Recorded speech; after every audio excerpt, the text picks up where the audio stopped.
Historical evidence shows that later generations of Christians still treated the Apostolic Decree, including its 3 food laws, as obligatory. For instance, the early 2nd century Christian document known as the Didache instructs its readers to, quote, keep strictly away from meat sacrificed to idols, for it involves the worship of dead gods.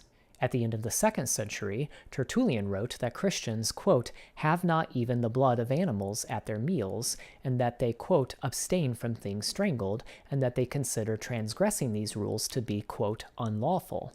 The 4th century Apostolic Constitutions likewise affirms all 4 prohibitions of the decree, a position also upheld by 5th century church historian Socrates Scholasticus.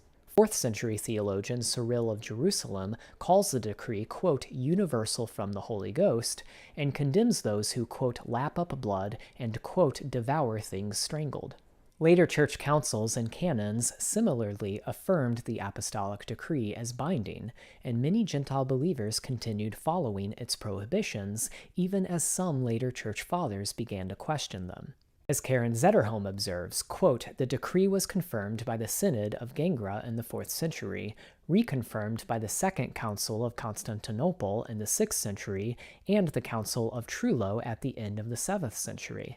So, the Apostolic Decree is not only explicitly repeated in the New Testament, despite Solberg's claim that it isn't, but also it is consistently upheld by Christians throughout history. The evidence suggests that the 4 prohibitions, including the 3 food laws, were considered to be binding for all times.